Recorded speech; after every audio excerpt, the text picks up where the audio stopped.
ലോകത്തിന്റെ ഏറ്റവും വലിയ നേതാവിന്റെ പ്രത്യേകത റഹ്മത്താണ്. വമാ അർസൽനാക ഇല്ലാ റഹ്മത്തൽ ലിൽ ആലമീൻ.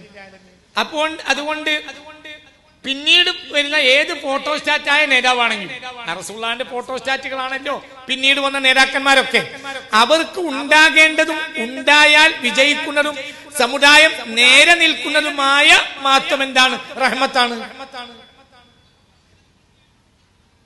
അത് ആറ്റാക്കയിൽ ധാരാളം നമുക്ക് കാണാൻ കഴിയുന്നുണ്ട്. ഒരു പണക്കാരൻ സാധു എന്ന വ്യത്യാസമില്ല. 2010 ആയിരിക്കും എന്റെ ഓർമ്മ. 2010 എന്റെ ഓർമ്മ. നാട്ടിലൊരു കമ്മിറ്റിയിൽ ചെറിയ ഒരു പ്രശ്നമുണ്ട്. ഞാൻ അടക്കുന്ന ഒരു കമ്മിറ്റി. അപ്പൊ വയസ്സന്മാരുണ്ട്, ചെറുപ്പക്കാരുണ്ട്. ചെറുപ്പക്കാരൊരു നിലപാടും വയസ്സന്മാർ വേറെ നിലപാടുമാണ്. ഞങ്ങളുടെ നാട്ടിലെ ഒരു സ്ഥാപനത്തെ ചൊല്ലിയുള്ള ഒരു പ്രശ്നം, നാട്ടിലുള്ള ഒരു പ്രശ്നമാണ്. അങ്ങനെ ആ പ്രശ്നം തീർക്കാൻ വേണ്ടിയിട്ട്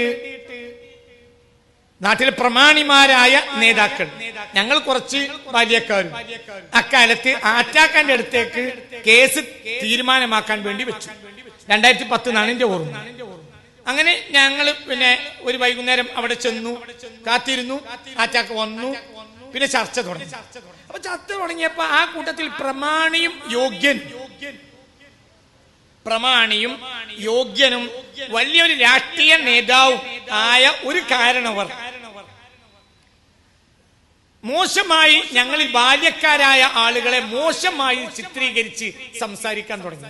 അറ്റാക്ക മധ്യസ്ഥൻ കുറച്ചേരം അങ്ങനെ 1 മിനിറ്റ് 2 മിനിറ്റ് കേട്ടിരുന്നു. വളരെ ചിന്തിക്കണം. അത് പ്രമാണി, രാഷ്ട്രീയ നേതാവ്, വലിയ യോഗ്യനായ ഒരു പ്രമാണിയായ രാഷ്ട്രീയ നേതാവായ ഒരാൾ മരണപ്പെട്ടു പോയി. നല്ല മനുഷ്യനായിരുന്നു. സ്വാഭാവികമായി നാട്ടിലൊക്കെ പല പ്രശ്നങ്ങളും ഉണ്ടാവുമല്ലോ. നമ്മളിപ്പോ നേരത്തെ പറഞ്ഞ പോലെ അറ്റാക്കാനെ ഞാൻ വായിക്കാം.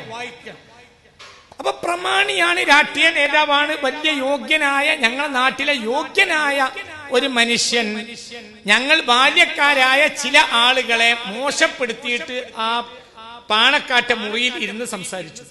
ആറ്റാക്ക മധ്യസ്ഥൻ 1 മിനിറ്റ് 2 മിനിറ്റ് കേട്ടിരുന്നു. 2 മിനിറ്റ് കഴിയുമ്പോൾ സ്വഭാവം മാറിയിട്ട് അയാളോട് ഇങ്ങനെ പറഞ്ഞു, നമ്മക്കൊക്കെ വയസ്സായി, ഒരു ബാല്യക്കാരൻ ഒരിടത്ത് തെറ്റുപറ്റും, അത് നമ്മൾ തിരുത്തി കൊടുക്കണം. ഇവരെ കുറ്റം പറഞ്ഞ് ഒന്നല്ലാതാക്കി ഈ പ്രവർത്തനത്തിൽ നിന്നൊക്കെ ഓരോ പുറത്താക്കിയാൽ പിന്നെ ആരെ കൊണ്ടാണ് ഇവിടെ ദീ നടക്കുക?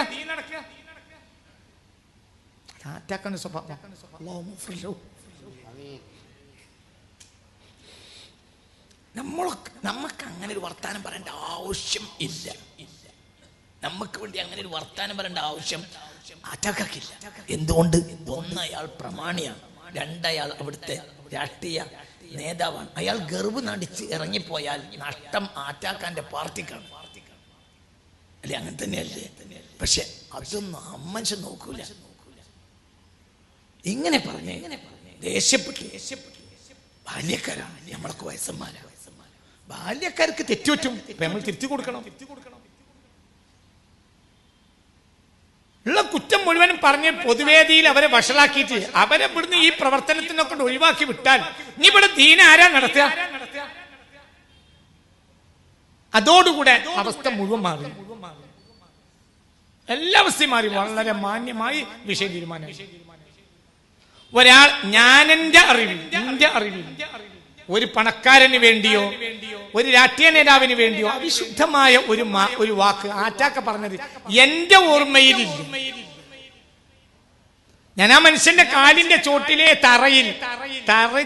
തറയിലാണ് ഈ നീളം കുപ്പായം ഇട്ട് പോയി തറയിൽ ആറ്റാക്കാന്റെ മുന്നിൽ ഇരുന്നതാണ് എന്റെ ഏകദേശമുള്ള ജീവിതത്തിലെ ഒരു 5-8 കൊല്ലം അങ്ങനെ ഞാൻ ഇരുന്നിട്ടുള്ളൂ. മരിക്കുന്നത് വരെയും ഞാൻ ആറ്റാക്കാന്റെ മുന്നിൽ കസേര ഇരുന്നിട്ടില്ല. 2014 ജനുവരിക്ക് ശേഷം. അതിനൊക്കെ പ്രധാനപ്പെട്ട കാരണം അതാ, കൽബ് നിറയെ നന്മയാണ്.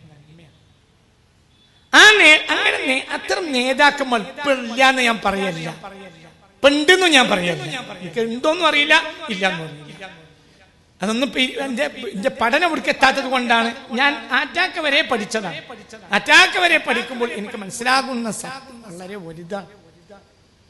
അത്തരം നേതാക്കന്മാർ നമ്മുടെ സമുദായത്തിന് ചെയ്തിട്ടുള്ള സേവനം വളരെ വലുതാണ്.